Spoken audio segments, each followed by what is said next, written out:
Okay, let's unpack this a bit. You ever get that feeling, maybe in a meeting or just, walking around the office, that some people are, well, they're physically there, but maybe not totally switched on? Oh, definitely. It's almost like that old joke, isn't it? The CEO asks how many people work here. And the answer is about half.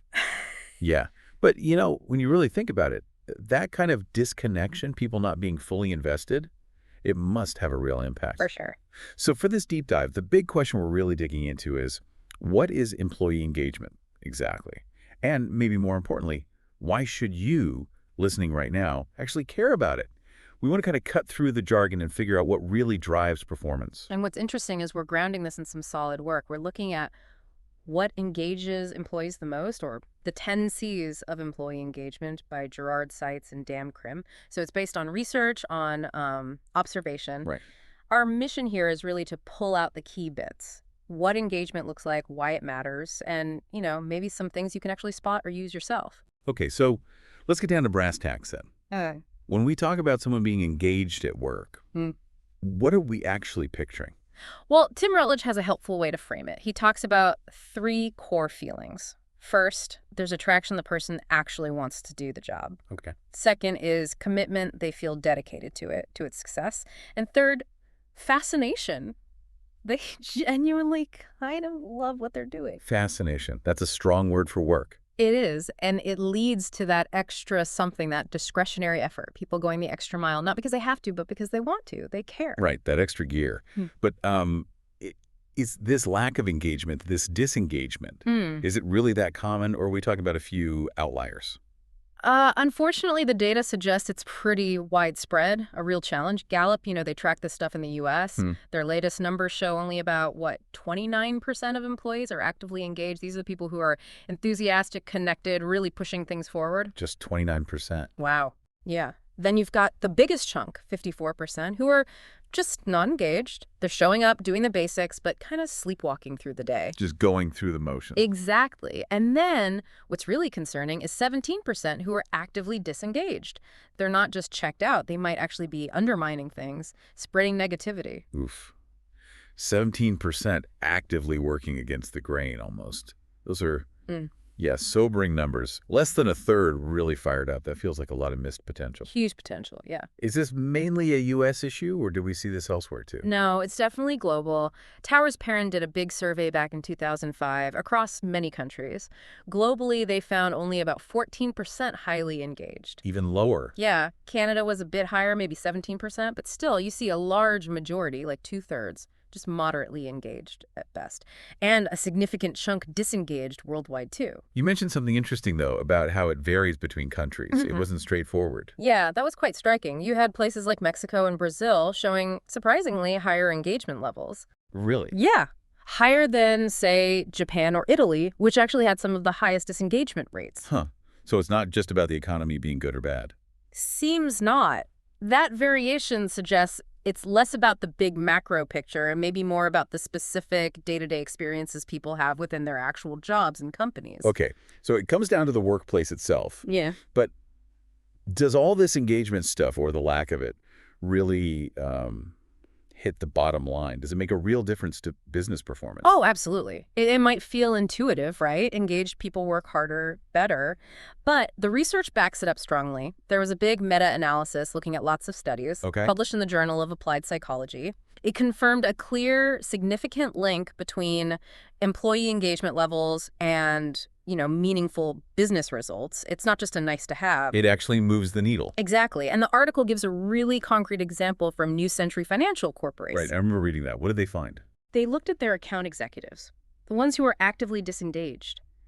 They brought in 28% less revenue than their engaged peers. 28%? That's huge. It is. And even the ones who were just not engaged, the middle group, they still produced 23% less. It really shows engagement isn't just correlated with results. It seems to actively drive them. Wow. That puts a real dollar figure on the cost of having people checked out. It really does. And it's not just about the direct financials either, that Towers Perrin survey. It also showed how engagement affects mindset. How so? Well, 84% of the highly engaged folks believed they could personally impact the quality of their company's products. Okay, a strong sense of agency. Yeah. Compare that to only 31% of the disengaged employees. Yeah. Big difference. And you see similar gaps when they asked about impacting customer service or even costs. Engaged people believe they can make a difference. So it changes how they see their own role, their own power within the system. Yeah. That's powerful. The article also mentioned a CEO story, didn't it? Someone who had a kind of epiphany about this, Ralph Steyer. Yes. Ralph Steyer at Johnsonville Sausage. It's a great story, actually. He realized that even though the company seemed successful on the surface, his people were just doing what they were told. Just following orders. Pretty much. He saw this lack of real ownership, people avoiding responsibility, just general disinterest. They even did a survey, and it confirmed his gut feeling scores were okay, average, but there was no spark. So what changed his mind? What was the turning point? It was a meeting with a professor, Lee Thayer. And Thayer basically told him, look, your main job as a leader isn't just to direct people, it's to create the conditions, the environment where people want to give their best, where they can unleash their potential. Shifting from directing to enabling. Exactly. And that really hit home for Steyer. He started to see the huge difference between just getting compliance people doing the minimum required and getting true commitment. He realized that unlocking performance meant fostering engagement, and that started with him, with his leadership. Okay, so if that's the goal, creating that environment, Right. how do leaders actually do it? How do you foster that commitment? Is that where these 10 C's come in? Precisely. Seitz and Krim basically pulled together 10 key areas, the 10 C's, that leaders can focus on. They're pretty actionable strategies for engaging people on different levels, head, heart, and hands, you could say. All right, let's break them down. What's the first C? The first one is connect. Connect. Okay, what's that about? Fundamentally, it's about leaders showing they genuinely value their employees, not just as workers, but as people. Buckingham and Kaufman argued that managers often trump companies. Meaning your boss matters more than the overall company brand. In many ways, yes. Good benefits are nice, but if you have a bad relationship with your direct manager, it can poison everything. So connection is about that supervisor relationship, feeling valued by the organization. The article had that example of the WestJet CEO, right? Clyde Beto. Yes, that's a perfect illustration. He was apparently late for a speech because he was down at the airport gate, actually talking with employees, explaining strategy, answering their questions. Wow, taking the time. Exactly. That kind of action sends a powerful message. I care. I want you to understand. I value your input. And that feeling of connection boosts engagement. Makes total sense. Feel valued, get invested. Okay, what's number 2? Second C is career. This is about providing work that's challenging, meaningful, and offers opportunities to grow and advance. So not just a dead-end job. Right. Most people want to learn, develop skills. So are there things like job rotation? Are people given stretch goals, tough but achievable ones? Are they held accountable? Are roles enriched, made more interesting? Good leaders challenge people, but also build their confidence they can meet the challenge. It's about growth. Like Rosabeth Moscanter talked about confidence being built through accountability and initiative. Exactly. It's about enabling that growth. Okay, so connect, career. What's next? Next is clarity. Leaders need to be really clear about the big picture, the company vision, the goals, why they matter, and crucially, how each person's work fits into achieving those goals. So everyone knows why they're doing what they're doing. Precisely. Jack Stack, the CEO from SRC Holdings, had that great analogy about teaching employees the rules of the game in business. Oh yeah, the baseball game thing. Right. So everyone knows how their position contributes to winning the World Series. It's about using information to empower people, not control them. Love that analogy. Okay, that's clarity. What's the fourth C? Fourth is convey. This one's about clearly communicating expectations and providing regular feedback, both positive and constructive. So setting the bar and helping people reach it. Exactly. Leaders need systems to help people master their jobs. The example they use is John Wooden, the legendary UCLA basketball coach. Oh, wow. What did he do? Apparently, he kept detailed diaries on every single player, noting small improvements, and gave specific feedback after every practice. Every practice. That's dedication. It really underscores that commitment to ongoing communication and skill development. Okay, so convey is about that feedback loop. What's number 5? Number 5 is congratulate. Seems simple, right? But often missed. Just saying. Good job. Pretty much. Surveys often show people get feedback quickly when they mess up, but praise for doing well. Much less common. Good leaders make a point of recognizing good work, frequently and genuinely.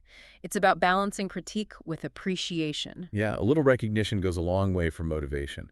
Okay, halfway through, what's the sixth C? Sixth is contribute. This taps into that need people have to feel their work matters, that their input is valued and makes a difference to the organization's success. Feeling like you're part of something bigger. Exactly. It might seem obvious in healthcare or teaching, but it's vital everywhere. The Sears turnaround story is a good example here. What'd they do? They developed these total performance indicators that actually showed a direct link between employees understanding how their job contributed and better business results, performance, customer loyalty, revenue, everything improved. Leaders need to help people see that connection. Making the invisible visible, in a way. Connecting tasks to impact. Okay, number 7. Number 7, control. This is about giving employees some autonomy, some say over their own work, how they do it, the pace, the process. Not being micromanaged. Right. Leaders foster this by asking for input, being flexible where possible, involving people in decisions that affect them, actually valuing their ideas. General Shortstop's point about seeing the individuals within the team fits here. Recognizing individual contributions and needs. Yes. And things like open book management or employee participation programs like Six Sigma can boost this feeling of control and ownership, too. Makes sense. Having some agency over your day-to-day would definitely boost engagement. Okay, 8th C. 8th is collaborate. Teamwork. Research consistently shows that teams built on trust and cooperation just perform better. Way better than groups lacking that connection. So the leader's role is crucial in building that team spirit. Absolutely. They're team builders at heart. Creating trust, fostering collaboration. Surveys often show that feeling like your colleagues care about you is a big driver of engagement. So keeping the focus on shared goals over individual agendas is key. Teamwork makes the dream work, as they say. All right, number 9. Number 9, credibility. This is about the organization itself. Leaders need to protect the company's reputation and act ethically. People want to be proud of where they work. Feeling good about the company's values and actions. Exactly. WestJet comes up again as an example. Their strong culture, high employee stock ownership, it suggests people really believe in the company. They're proud of its credibility. Yeah, you want to feel like you're working for one of the good guys. Oh. Okay, and the final C, number 10. And finally, number 10 is confidence. This is closely linked to credibility. Good leaders build confidence in the company's future by setting high ethical standards and high performance standards. So, believing the company is heading in the right direction and doing it the right way. Precisely. The article contrasts this with negative examples, like the ethical lapses at Boeing under Stone Cipher, which damaged credibility and surely hit morale. Or employees at places like Quest feeling embarrassed. Right. Scandals really erode that confidence. Definitely. And the struggle WorldCom faced after their accounting issues also highlights how crucial maintaining that confidence through ethical leadership and solid performance really is. Those examples really drive home how trust and ethics are foundational. So those are the 10 C's. Connect, career, clarity, convey, congratulate, contribute, control, collaborate, credibility, and confidence. It's quite a comprehensive list. It really is. It provides a solid framework for leaders. And the core message is that focusing on these areas isn't just nice, it can create a real competitive edge through a truly engaged workforce. But it's not a quick fix. Not at all. It requires ongoing effort assessing where things stand, understanding the root causes of any disengagement, and consistently working on strategies across these 10 areas. It's a continuous process. So wrapping this up then, we've seen that employee engagement is way more than just job satisfaction. It's this deeper connection, this commitment and fascination that really fuels performance. And these 10 C's offer a practical roadmap for leaders and maybe even colleagues to think about how to nurture that. Hopefully listening to this has sparked some thoughts, maybe some aha moments about your own workplace. Yeah, and that leads us to a final thought for everyone listening. Thinking about these 10 C's: connect, career, clarity, and all the rest, what's maybe one tangible step, one immediate action that you think leaders or even just individuals on a team could take right now to start fostering a bit more engagement in their own sphere? Something practical to take away. Exactly. It's worth reflecting on how these ideas could actually play out in the real world in your context.